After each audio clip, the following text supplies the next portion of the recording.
Dr. Ashley Morgan wiped the sweat from her face as she looked at the strange metal door buried deep in the ground. She had been digging on this cold moon for 3 months now. The door was covered in symbols that looked like nothing she had ever seen before. "Lisa, come look at this," Ashley called to her friend. Dr. Lisa Park was the best engineer on their team. She could figure out how any machine worked. Lisa walked over and stared at the door.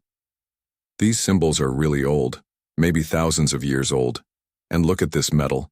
It's not rusting at all." Captain Maya Santos was checking her weapons nearby. She was there to keep the team safe. Maya was tough and smart. She had fought in many battles across the galaxy. "Are you sure it's safe to open that thing?" Maya asked.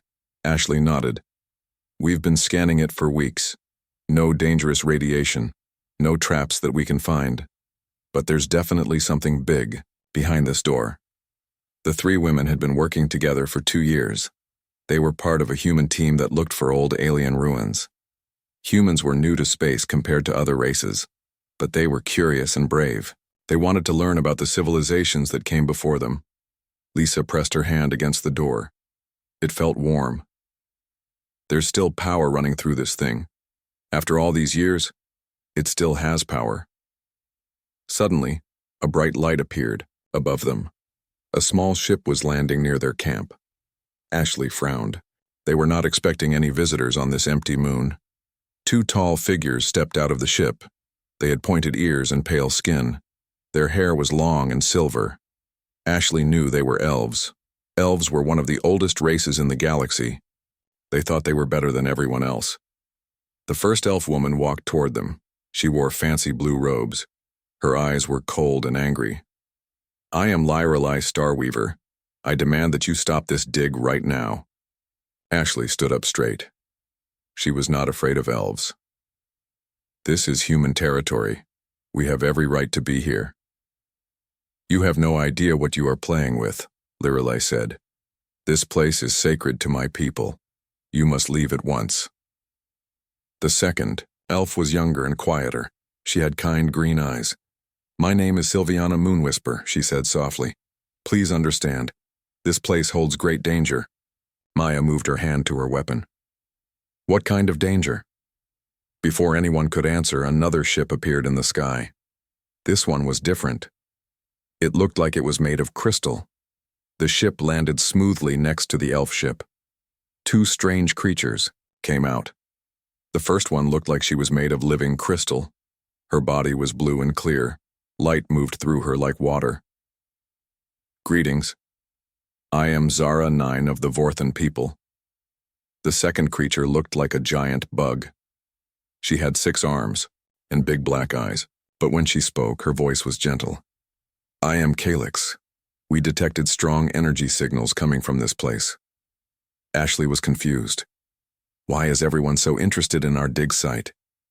Zara 9's crystal body glowed brighter. "Because what you have found is not just any old ruin.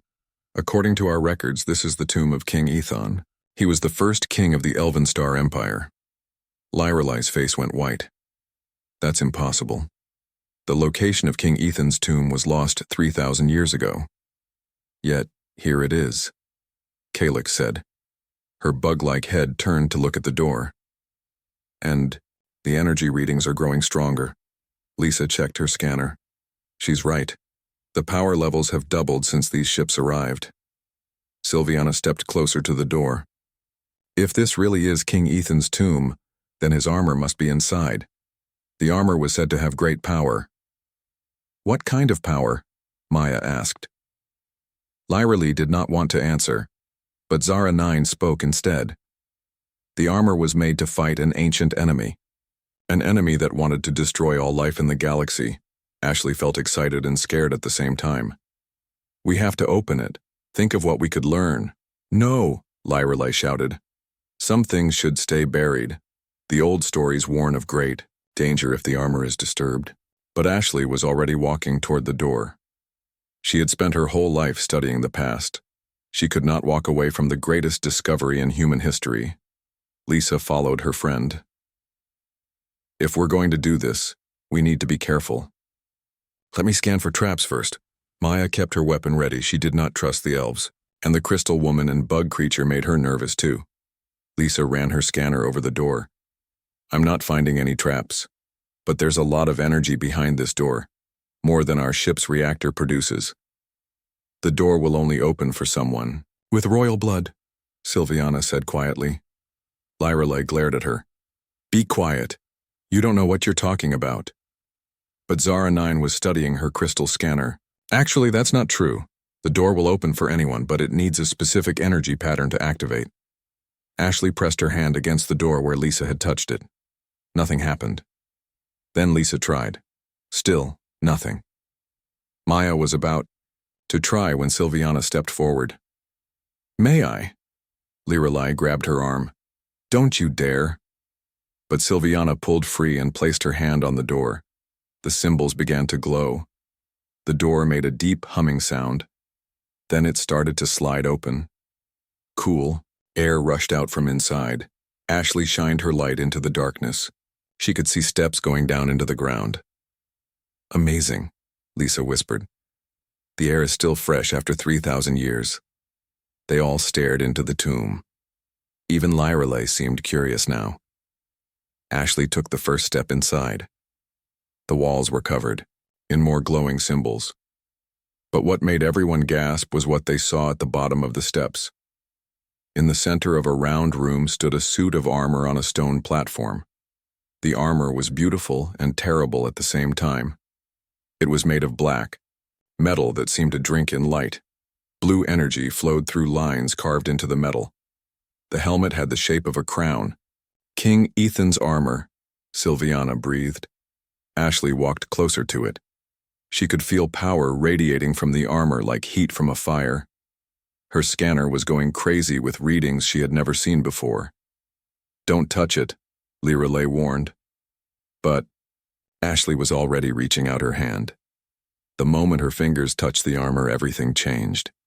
The armor blazed with blue light. Energy shot out in all directions. The light was so bright that everyone had to cover their eyes. When the light faded, the armor looked different. It was still beautiful, but now it felt alive, like it was waiting for something. Ashley looked at her scanner and her heart stopped. Oh no, what have I done? What's wrong? Maya demanded. The energy pulse, Ashley said with fear in her voice. It didn't just stay here. It shot out into space. It's still traveling, getting stronger. Zara 9's crystal body was flashing red. Now, we must contact our people immediately. If what I think has happened... What? Lisa asked. What do you think has happened? Keelix answered in a voice full of dread. She has awakened something that should have stayed asleep forever. The armor continued to glow on its platform. And, somewhere in the darkness between the stars, something ancient and hungry began to stir. 3 days had passed since Ashley touched the armor. She could not sleep. Every time she closed her eyes, she saw that blue light shooting out into space. She kept wondering what terrible thing she had awakened. Maya was in the communication room of their ship. She was trying to contact the human colonies on the outer rim, but many of them were not answering. The ones that did answer had scary news. Captain Santos, came a voice from the radio. It was weak and full of static. This is Colony 7. We need help. Ships are disappearing. Big black ships came out of nowhere. They don't answer our calls. Maya tried to get more information. How many ships? What do they look like? But the radio went silent. Maya tried, calling again, but there was no answer. Colony 7 was gone. Dr. Lisa Park was working day and night to understand the armor. She had set up her equipment all around it. The armor was still glowing, but softer now. It looked like it was sleeping. The technology is beyond anything I've ever seen, Lisa told Ashley. It's not just metal. There are parts that look almost alive, like they grow and change. Ashley was reading through old books on her computer. She was looking for any mention of armor like this. I found something. An old human story about the first contact with elves. It mentions a great war against something called the Star Eaters. Star Eaters? Lisa looked up from her work. That sounds really bad. In another part of the tomb, Lirelai was arguing with Sylviana. The two elves had been fighting for hours. You should never have opened that door, Lirelai said angrily. Now, look what has happened. The ancient evil is waking up. Sylviana was calm but sad. The door was meant to be opened someday. King Ethon knew this time would come. He prepared for it. Prepared for what? For the return of the Devourers. Lirelai's face went pale. Don't say that name. They are just stories told to scare children, are they? Sylviana pointed to the armor. Then why did our greatest king make armor specifically to fight them? Why did he hide it here and wait for someone to find it? Zara 9 was in her crystal ship, talking to the leaders of her people. The Vorthon were very old and wise. They remembered things that other races had forgotten. The signs are clear, Zara 9 told the council. The energy pulse matches the old warnings. The Devourers are returning. An older Vorthon appeared on her screen. His crystal body was cloudy with age. We had hoped they were truly destroyed. How long do we have? Unknown.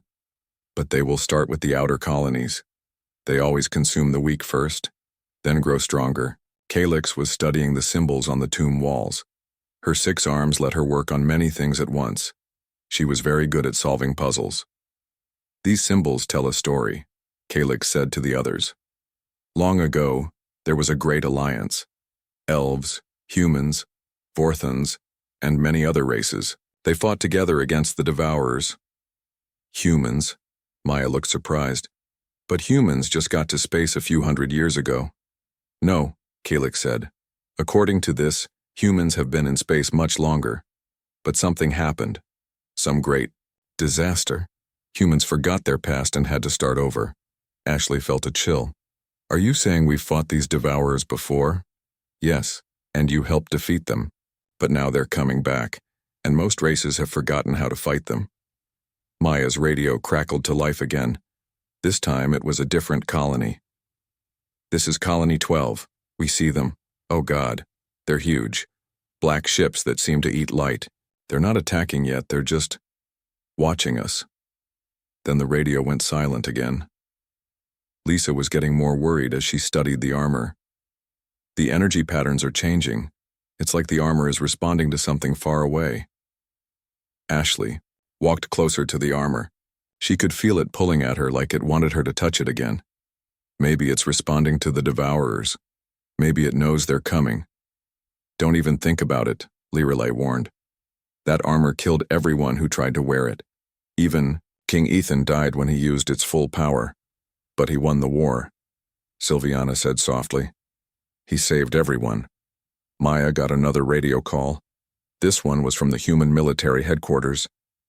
Captain Santos, this is Admiral Brooks. We need you to return to Earth immediately. Bring everything you found. I can't do that, Admiral. This site is too important, and we have representatives from other races here. That's an order, Captain. Maya looked at the others. Ashley shook her head. We can't leave now. If the Devourers are really coming back, this armor might be the only thing that can stop them. The Admiral won't like that. Then don't tell him. Zara 9 came back from her ship with bad news. My people have confirmed it. 3 outer rim systems have gone completely dark. No communication at all.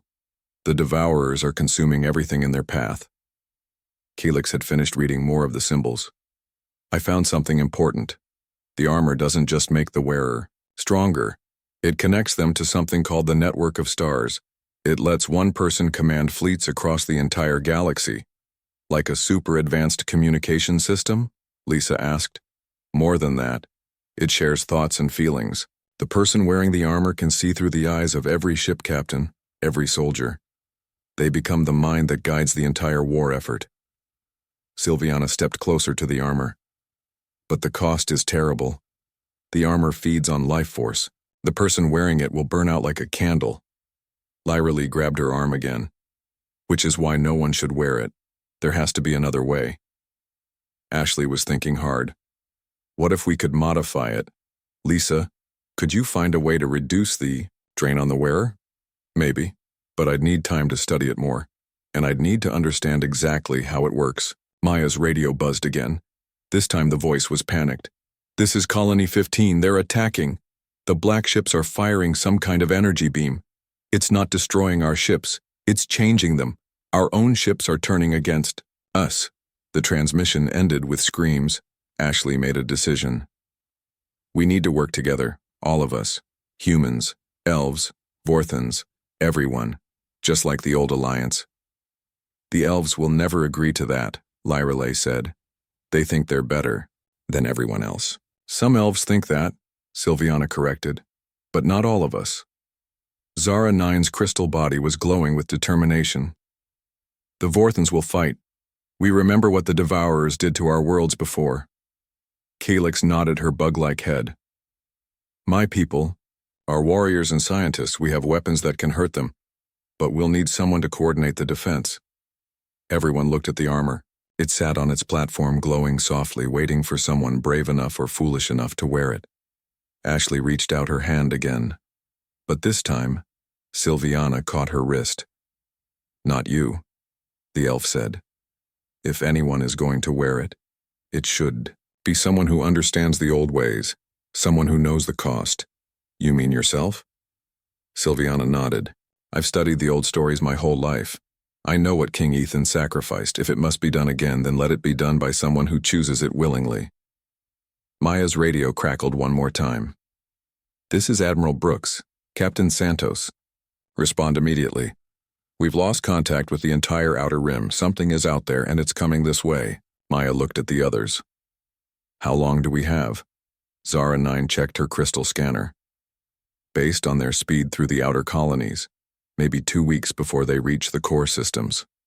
2 weeks to save the galaxy, Lisa whispered. Ashley looked at the armor one more time. Then we better get to work. The tomb had become a busy place. Ships arrived every day bringing representatives from different races. Ashley had never seen so many different kinds of beings in one place. The Krell came first. They looked like giant lizards with 4 arms. Their leader was a female named Commander Vara. She brought weapons that could punch holes through mountains. My people remember the old stories, Vara said in her deep voice. The Devourers consumed 3 of our worlds before the Alliance stopped. Them. We will not let that happen again. Next came the Zanari. They were small and furry, but very smart. Their leader, Dr. Nina Softpaw, brought advanced shields that could protect entire planets. Our technology is different from yours, Nina said, to Lisa. But maybe together we can make something better. Even the mysterious shadows came. They were beings made of living darkness who rarely spoke to other races. Their representative simply called herself Echo. The Devourers are not just machines, Echo whispered. They are hungry. They eat light, energy, life itself. We know because we are made of darkness. We can see what others cannot. Maya was trying to organize all these different groups. It was like trying to herd cats. Everyone wanted to be in charge. Everyone thought their way was the best. We need one person to make the decisions, Maya told the group. In human military, we call it a supreme commander. Commander Vara laughed. And I suppose you think a human should be in charge? Actually, no. Maya looked at Sylviana. I think it should be whoever wears the armor. Sylviana had been studying the armor for days. She had not tried to put it on yet. She knew that once she did, there would be no going back. I need more time, she said. The armor is still changing. It's like it's preparing itself. Lisa had been working with scientists from all the different races. They were trying to find a way to make the armor safer to wear.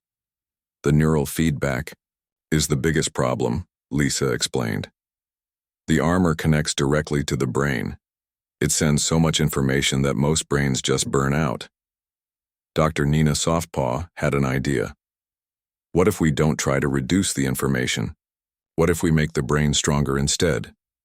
She showed them a small device that looked like a metal crown. This is a Zanari neural amplifier. It helps our small brains process large amounts of data. Could it work on an elf brain? Ashley asked. Maybe, but we would need to test it. Meanwhile, Zara 9 was getting more bad news from the Outer Rim. 15 systems are now dark, she reported. The Devourers are moving faster than we thought, and they're getting stronger with each world they consume. Calyx had been studying the enemy with her advanced sensors. They're not just eating the planets, they're learning from them. Each race they consume makes them smarter. How is that possible? Maya asked. The Devourers are part machine, part living thing. They absorb information along with energy. Every brain they consume adds to their intelligence. Ashley felt sick. So they're getting smarter while we're just sitting here arguing. Echo, the shadow being, spoke up. There is something else. The Devourers are sending out scouts. Small ships that move ahead of the main fleet. They are looking for something specific. Looking for what? The armor. They know it has been awakened. They know someone will try to use it against them. This made everyone nervous. If the Devourers were looking for them, it meant they were running out of time. Lyreley had been very quiet during all the meetings, but now she stood up and spoke to the group. I have been in contact with the Elven High Council. They are willing to help, but only if an elf leads the alliance, Commander Vara hissed. The elves abandoned the galaxy 3,000 years ago. Why should we trust them now?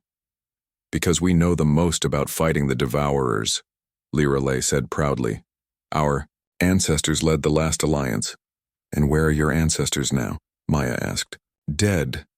Just like everyone else who fought these things. Sylviana stepped between them before the argument could get worse. Fighting each other will not help anyone. We need to focus on the real enemy. She walked to the armor and placed her hand on it.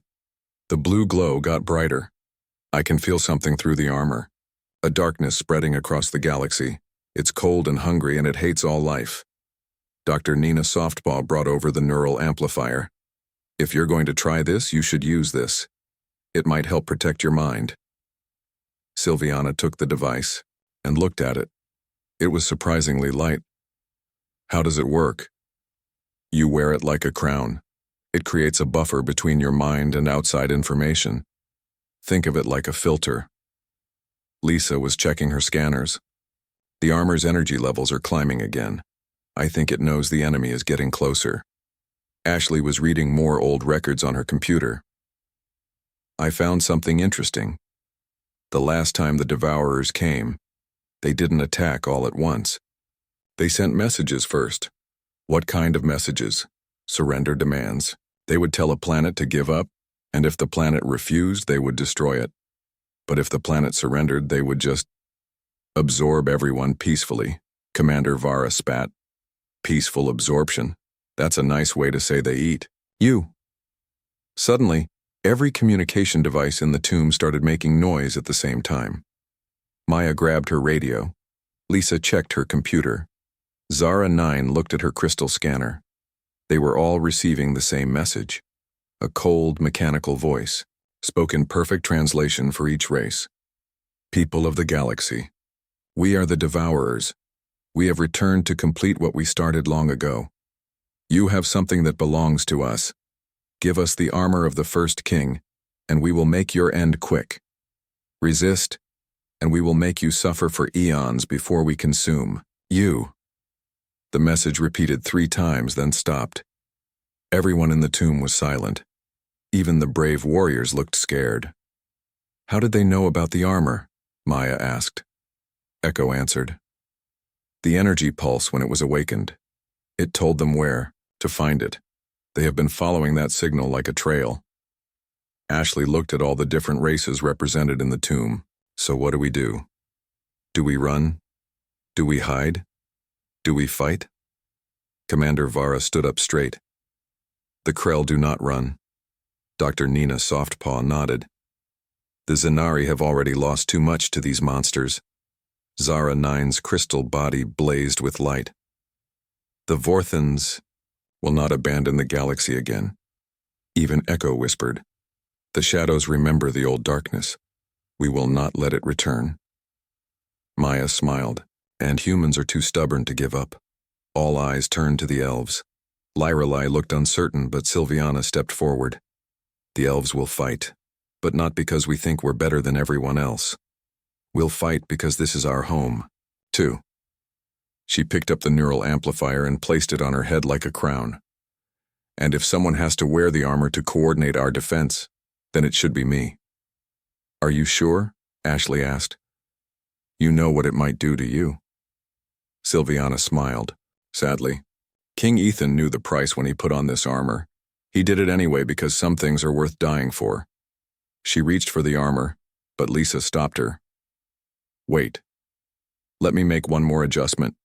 If you're really going to do this, I want to give you the best chance possible. Lisa worked quickly, connecting some of her human technology to the Zenari neural amplifier. This should help filter the worst of the neural feedback. Maya was coordinating with all the ships. Everyone needs to be ready. When Sylviana puts on that armor, the Devourers will know exactly where we are. Commander Vara checked her weapons. Let them come. We'll be ready for them. But Echo's whispered voice carried a warning. They are already closer than you think. The scouts are almost here. As if to prove her point, alarms started going off on all the ships.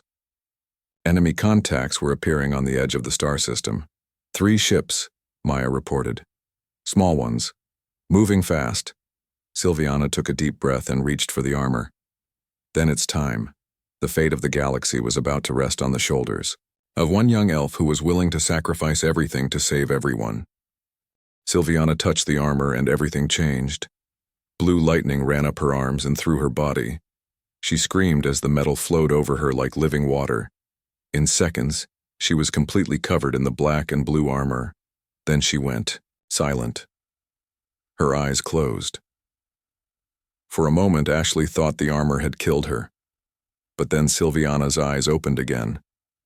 They were glowing with the same blue light as the armor. When she spoke, her voice had changed. It was stronger and deeper. I can see everything, she whispered. Every ship in the galaxy, every star, every planet. It's too much. Lisa watched her scanner in horror. Her brain activity is off the charts. The neural amplifier is helping, but I don't know for how long. Maya's radio crackled. Captain Santos, this is Admiral Brooks. We're detecting massive energy readings from your location. What's going on down there? We're preparing to save the galaxy, Admiral, Maya said. I'll explain later. Sylviana raised her hand and pointed at the wall. Suddenly, images appeared in the air like magic. They could see the enemy scout ships approaching the system. 3 Devourer scouts, she said. Small but dangerous. They're scanning for the armor's energy signature. Commander Vara checked her weapons. My ships can destroy them easily. No, Sylviana said. If we destroy them, the main fleet will know we're here. We need to capture them. Dr. Nina Softpaw looked confused. How do you capture ships that eat energy? Sylviana smiled, but it looked wrong on her face. The armor was changing her. The shadows know how. Echo whispered. We can drain their energy before they can drain ours, but we need to get close. Zara 9 was worried. If the scouts don't report back, the main fleet will come to investigate anyway. Yes, Sylviana agreed, but it will buy us time to gather more allies. She waved her hand again. New images appeared showing ships all across the galaxy. I'm sending messages to every military force in known space. The old alliance is being reborn. Ashley watched in amazement as Sylviana coordinated dozens of fleets without even trying hard. The armor was giving her abilities that no single person should have, but Lisa was getting more worried. Her life signs are fluctuating. The armor is burning through her energy faster than her body can replace it. How long does she have? Maya asked quietly. At this rate? Maybe a week, maybe less. Meanwhile, the scout ships were getting closer. Echo's people moved their dark ships into position. The shadows were hard to see even when you were looking. For them. Remember, Sylviana said through the communication system. We need at least one ship intact. We need to learn what the Devourers know. The battle was quick and silent. The shadow ships wrapped around the scouts like black fog. They drained the enemy ship's energy so fast that the scouts couldn't fight back. Two of the scout ships went dark and drifted helplessly in space, but the third one managed to send out a signal before the shadows caught it. "They know we're here now," Kalix said. "The main fleet will come." Sylviana nodded. Through the armor, she could feel the massive Devourer fleet changing course. "They'll be here in 4 days. We need to be ready." Over the next 2 days, ships arrived from all over the galaxy. The humans sent their newest battleships. The Krell brought their massive war cruisers. The Zanari sent ships covered in advanced shields. Even races that hadn't been seen in centuries came to help. The crystal beings from the galactic core sent ships that looked like flying diamonds. The gas dwellers from the nebula worlds brought ships that could become invisible. Ashley had never seen such a fleet. Thousands of ships from dozens of different races, all working together. But Sylviana was getting worse. She rarely took off the armor now. When she did, she looked pale and weak. The blue glow in her eyes was getting brighter, which meant the armor was taking more of her life force. "I can feel them," she told Ashley during one of her brief breaks. "The Devourers. They're not just machines. There's something alive inside them, something that hates us for existing." Lisa was working desperately to find a way to reduce the armor's drain on Sylviana. She had help from the best scientists in the galaxy, but nothing worked. The armor was designed to burn bright and fast, Dr. Nina Softpaw explained. King Ethan knew he would die wearing it. He built it that way on purpose. "Why would he do that?" Ashley asked. Kalix had the answer. Because if the wearer could survive indefinitely, they would become too powerful. They would become like gods. The armor prevents that by limiting how long it can be worn. Maya was organizing the defense of the system. "We have good positions around the main planet, but I'm worried about the asteroid belt. Too many places for small ships to hide." Sylviana put the armor back on and immediately saw the problem. The Devourers won't use the asteroids to hide. They'll use them as weapons. They can push asteroids at near light speed. She sent new orders to the fleet. Ships moved to surround the asteroid belt. They would destroy any asteroid that started moving toward the planets. On the third day, they got their first look at a Devourer ship up close. The shadow ships had managed to capture one of the scouts intact. Kalix and her team went aboard to study it. What they found was horrifying. "It's not just a ship," Kalix reported. "It's alive. The metal hull is grown, not built, and inside—" She paused like she didn't want to say what she had seen. "What's inside?" Maya demanded. "Brains. Thousands of them. Connected to the ship's systems. The Devourers don't just kill. They're enemies. They capture them and use their minds to make their ships smarter." Ashley felt sick.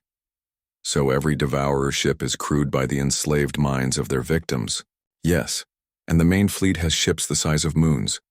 Think of how many minds they must contain." Sylviana's voice came through the communication system. "They're coming. I can feel them at the edge of the system. The main fleet will be here in 6 hours." Everyone rushed to their battle stations. The Great Alliance fleet spread out through the system.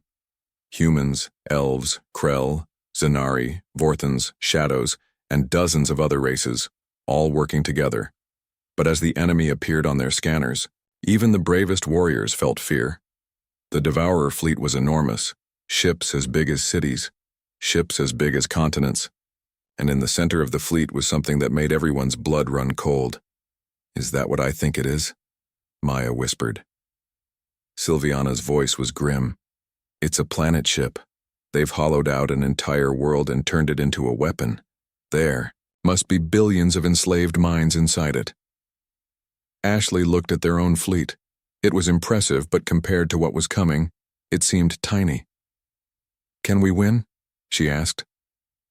Sylviana was quiet for a long moment.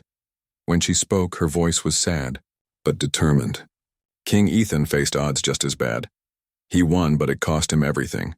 It will probably cost us everything too. But some fights are worth having, even if you know you can't win. The Devourer fleet moved closer. In a few hours, the greatest battle in galactic history would begin, and somewhere in her armor, Sylviana felt her life force burning away like a candle in a hurricane. The battle began when the sun rose over the planet where King Ethan's tomb lay hidden. The Devourer fleet came like a black tide, blotting out the stars. Sylviana stood in the tomb, connected to every ship in the Alliance fleet. Through the armor, she could see through 1,000 eyes, think with 1,000 minds. But each connection burned away more of her life. First wave incoming, she announced to all ships. Krell forces, take the left flank.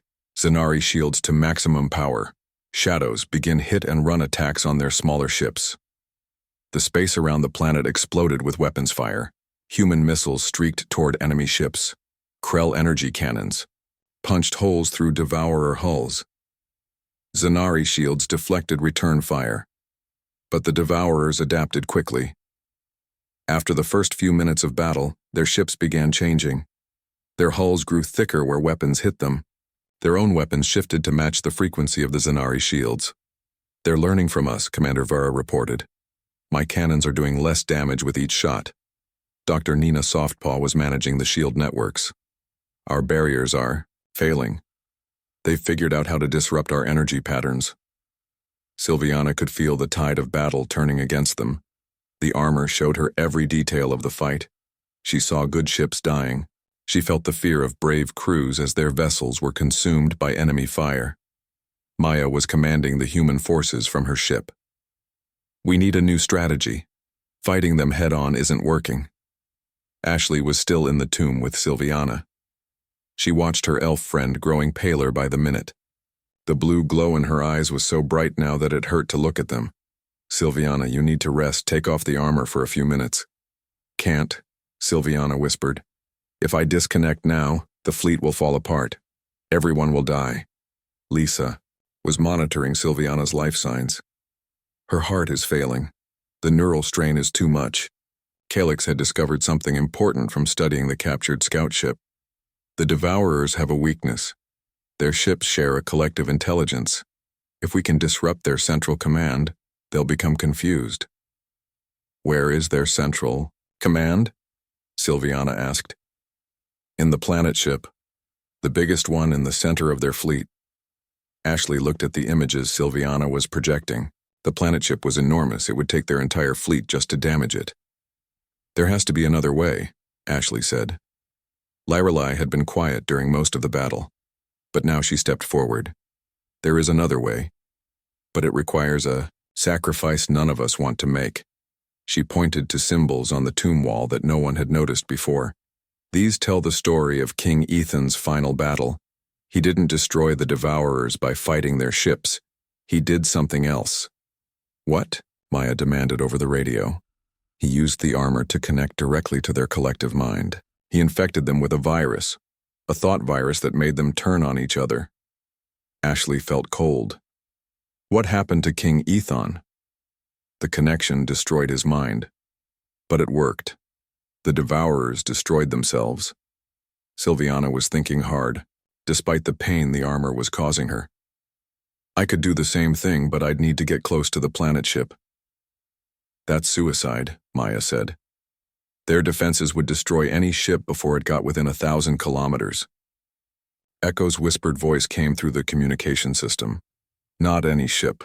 Shadow ships can become invisible even to Devourer sensors, but only for a short time. Commander Vara was fighting desperately to hold her position. Whatever you're going to do it fast. We can't hold them much longer. Sylviana made her decision. Echo, I need your fastest ship. Ashley, I need you to come with me. What? Why me? Because someone needs to activate the tomb's defenses after I'm gone. The symbols on the wall aren't just decorations. They're controls for weapons built into this planet. Lisa looked up from her equipment. Weapons? What kind of weapons? The kind that can destroy a planet ship, Lyrelai said. King Ethan didn't just hide his armor here. He built a fortress. Minutes later, Ashley found herself on a shadow ship with Sylviana. The ship was strange and dark inside. It felt like flying through a nightmare. Echo was piloting. I can keep us invisible for maybe 10 minutes. After that, they'll see us. Through the ship's windows, Ashley could see the battle raging around them. Alliance ships were falling back on all fronts. The Devourers were winning. There, Sylviana pointed at the massive planet ship. Up close, it was even more terrifying. It was covered in weapons and sensors, and Ashley could swear she could hear voices crying out from inside it. "Those are the enslaved minds," Sylviana said, reading her thoughts. "Billions of people trapped inside that thing. When I connect to it, I'll be able to free them. What if the virus doesn't work? Then we all die. But at least we'll have tried." The shadow ship got closer and closer to the planet ship. Ashley held her breath, waiting for enemy weapons to destroy them. But Echo's invisibility held. Finally, they were close enough. Sylviana pressed her armored hand against the ship's hull. "Ashley, get ready to go back. As soon as I make the connection, you need to return to the planet and activate the weapons." "What about you?" Sylviana smiled, but her face was already fading. The armor was making her transparent. "I'll stay connected to the Devourers long enough to plant the virus. Then it won't matter what happens to me." Ashley wanted to argue, but there was no time. Sylviana placed her other hand on the shadow ship's wall. Blue energy crackled between her fingers and the ship's hull. Suddenly, Sylviana screamed. Her eyes rolled back and blue light poured out of the armor like water. Through the armor's connection, Ashley could hear the voices of the enslaved minds, billions of them all crying out in pain and fear. And underneath it all, something cold and hungry that hated all life. "Go!" Sylviana gasped. "Get back to the planet! Now!" Echo's ship spun around and raced back toward the planet. Behind them, the planet ship began to shudder. Lights flickered across its surface as Sylviana's virus spread through its systems. Ashley made it back to the tomb just as the virus took hold. Through the communication system, she could hear devourer ships attacking each other. The virus was working, but she could also hear Sylviana's voice getting weaker. "Ashley, the symbols on the north wall. Press them, in order." Ashley ran to the north wall and found the symbols. She pressed them one by one. The tomb began to shake. Hidden machinery that had slept for 3,000 years came to life. Outside, weapons emerged from the planet's surface. Massive cannons that could destroy moons. Energy projectors that could slice through the largest ships. Ashley pressed the final symbol and the planet's weapons fired all at once. The beams of energy struck the confused devourer fleet, just as they were fighting among themselves. Ship after ship exploded. The planet ship, already damaged by the virus, cracked in half. But the greatest sight was the enslaved minds being freed. As each devourer ship died, lights poured out of it. The lights were the souls of all the people who had been trapped inside. The battle was over. The Alliance had won. Ashley tried to contact Sylviana, but there was no answer. The armor's connection was broken. Later, when the rescue ships found the shadow vessel, they discovered Sylviana's body. She was still wearing the armor, but the blue glow was gone. She had given everything to save the galaxy. Maya found Ashley sitting beside Sylviana's body. She did it. She saved everyone. Ashley nodded through her tears. She knew she would die. She did it anyway. Lisa was examining the armor. "It's dormant now, all the energy is gone, but maybe someday if the galaxy faces another threat." "No," Ashley said firmly. "Some prices are too high to pay twice." Commander Vera agreed. "We'll find another way to defend ourselves, a way that doesn't require heroes to die." Dr. Nina Softpaw had a suggestion. "We should build a monument here, to remember what happened, to remember what Sylviana sacrificed," Echo whispered, "and to remember that when the galaxy faces darkness, all races can work together." A year later, Ashley returned to the planet. Where the tomb had been, there was now a beautiful garden. In the center stood a statue of Sylviana wearing the armor, her hand raised toward the stars. The inscription read, "In memory of all who gave their lives for the freedom of the galaxy. May their sacrifice never be forgotten." Ashley placed flowers at the base of the statue. Around her, beings from all across the galaxy came to pay their respects. The Alliance, born in desperation, had become a lasting peace. And somewhere in the stars, the light of freed souls continued to shine. a reminder that even in the darkest times, hope could triumph over despair. The armor of the first king was sealed, away, never to be worn again, but its legacy lived on in the unity it had helped create. The galaxy was safe, and it would remain safe as long as people remembered the price of freedom and the power of working together. Ashley smiled as she looked up at the stars. Sylviana's sacrifice had not been in vain. The galaxy was free, and it would stay that way.